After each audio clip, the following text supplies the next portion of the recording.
everyone, welcome back to DSA Placement Series and finally the wait is over. किस बात का wait? तो जब ये सीरीज स्टार्ट हुई थी और मैंने सबसे पहले एरे टॉपिक लिया था, आपने उस पर्टिकुलर टॉपिक की डिमांड करी जो अब हम कवर अप करने जा रहे हैं। स्ट्रिंग पढ़ाया, आपने फिर उस टॉपिक की डिमांड करी।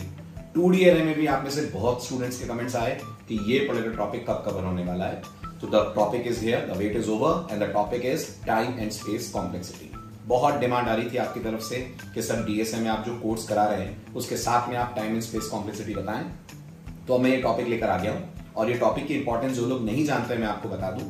आज से आने वाले कई सालों तक डीएसए में भले टॉपिक चेंज होते रहे, टाइम एंड स्पेस कॉम्प्लेक्सिटी हर जगह आपको मिलेगा। हर इंटरव्यू जो आप फेस करने वाले हैं, हर कंपनी आपसे बोलने वाली है कि आप अपने कोड की कॉम्प्लेक्सिटी निकालिए और अपने कोड का कॉम्प्लेक्सिटी बेटर करिए। चाहे वो फैंग बेस्ड कंपनी हो, चाहे वो कोई भी प्रोडक्ट बेस्ड कंपनी हो, ये हो ही नहीं सकता कि बिना कॉम्प्लेक्सिटी के आपका कोई data structure based interview clear हो जाए या कंप्लीट हो जाए। तो बहुत ही इंपॉर्टेंट टॉपिक है और जैसा आपने सुना होगा, जैसा मैंने भी कई बार बोला है कि डेटा स्ट्रक्चर आपको एक बेटर प्रोग्रामर बनाता है, तो इस टॉपिक का उसमें सबसे ज्यादा कॉन्ट्रीब्यूशन है। ये टॉपिक आपको आपकी कोड की क्वालिटी कैसे इंप्रूव करते हैं आप, वो आपको सिखाता है। और क्यों कंपनीज इस पे इतना स्ट्रेस देती हैं उसको आप समझिए एक एग्जांपल से।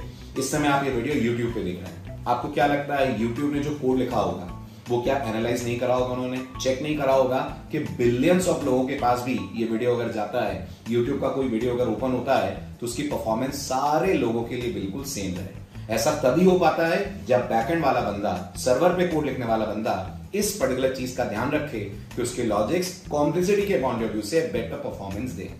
दूसरा एग्जांपल आप इंस्टाग्राम का लीजिए। इंस्टाग्राम एक ऐसी ऐप है जो करोड़ों लोग एक साथ एक्सेस करते हैं। वो 10-12 लोगों को ध्यान में रखकर नहीं बनाई गई है। तो कैसा लगेगा अगर कोई इंस्टाग्राम यूजर इंस्टाग्राम ऐप को एक्सेस कर रहा है और वो ऐप का डेटा बहुत धीरे रेंडर हो रहा है, बहुत धीरे वो डेटा प्रोड्यूस कर रही है, या ऐप चलते चलते क्रैश हो रही है, या टीएलई टाइम लिमिट एक्सीड की एरर दे रही है। कितना खराब यूजर एक्सपीरियंस होगा। तो याद रखिए आपके कोड की परफॉर्मेंस में बहुत बहुत मैटर करता है बैकएंड पे जो कोड लिखा जा रहा है उसकी क्वालिटी, आपका कॉम्प्लेक्सिटी एनालिसिस, आप किस तरह से अपने कोड को डिजाइन करते हैं। नो डाउट इसमें एक्सटर्नल फैक्टर्स भी हैं, इंटरनेट की बैंडविड्थ भी है, सर्वर की स्पीड भी है, सर्वर के कंपोनेंट्स का भी रोल है, बट एक मेजर रोल आपके कोड की कॉम्प्लेक्सिटी का होता है। यही कारण है कि हर अच्छी कंपनी, प्रोडक्ट बेस हो, फैंग हो, कैसी भी हो, अगर वो एक प्रोडक्ट बना रही है तो वो चाहेगी कि उसका यूजर एक्सपीरियंस स्मूथ हो, और वो तभी होगा जब आपके कोड की आप कॉम्प्लेक्सिटी एनालिसिस करना जानते होंगे और उसको बेटर कर पाएंगे इन टर्म्स ऑफ कॉम्प्लेक्सिटी।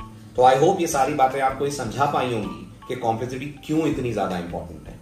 अब मैं बताता हूं इस प्लेलिस्ट में हम क्या कवर अप करने वाले हैं। तो ये प्लेलिस्ट शुरू होगी कॉम्प्लेक्सिटी के बिल्कुल स्क्रैच से डिस्कशन के साथ। मैं ये मानकर पढ़ाऊंगा कि आपने कभी कॉम्प्लेक्सिटी नाम ही नहीं सुना है, आप पहली बार इसको कर रहे हैं। आप बस एक ऐसे प्रोग्रामर है जिसको ये पता है कि मुझे अपने कोड से आउटपुट लाना है। जनरली स्टूडेंट्स बिगिनिंग में यही सोचते हैं, बट याद रखिएगा आउटपुट लाना अलग बात होती है, सही तरीके से आउटपुट लाना ये एक अलग चीज होती है। और कंपनीज ऐसे ही कोडर्स प्रेफर करती हैं जो ना सिर्फ आउटपुट लाएं बट एक बेटर और एफिशिएंट आउटपुट लाकर उनको दें। तरीका उनका एफिशिएंट होना चाहिए। तो इस बारे में हम बात करेंगे हमारे फर्स्ट वीडियो में, क्यों कॉम्प्लेक्सिटी इतनी ज्यादा इंपॉर्टेंट है, कॉम्प्लेक्सिटी के क्या क्या टाइप्स होते हैं। आपने सुना होगा एक टाइम कॉम्प्लेक्सिटी है, एक स्पेस कॉम्प्लेक्सिटी है। ये दोनों क्या हैं, टाइम कॉम्प्लेक्सिटी ज्यादा इंपॉर्टेंट क्यों मानी जाती है, टाइम कॉम्प्लेक्सिटी निकालने के अलग अलग तरीके होते हैं। शायद आपने बिगो नाम सुना होगा, बट मैं आपको बिगो के साथ साथ ओमेगा थीटा, ये भी नोटेशंस होते हैं कॉम्प्लेक्सिटी के, इनके बारे में भी बात करूंगा। और फिर खूब सारे एग्जांपल्स हम करेंगे जो कॉम्प्लेक्सिटी निकालना आपको सिखाएंगे। एंड मोस्ट इंपॉर्टेंटली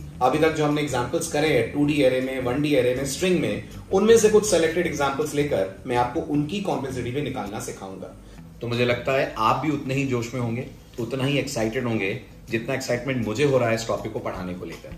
तो बहुत जल्दी हम इसके फर्स्ट लेक्चर में मिलेंगे जो चैनल पे अपलोड होने वाला है। लेकिन तब तक के लिए जो पुरानी प्लेलिस्ट हैं 2D एरे की, 1D एरे की और स्ट्रिंग की, आप प्लीज उन्हें गो थ्रू कर लें ताकि आप जब इस टॉपिक को पढ़ें तब आप एक अच्छे तरीके से कंपैरेटिव एनालिसिस उन कोड्स का कर पाएं। Okay, till then keep loving us and happy coding. Bye bye.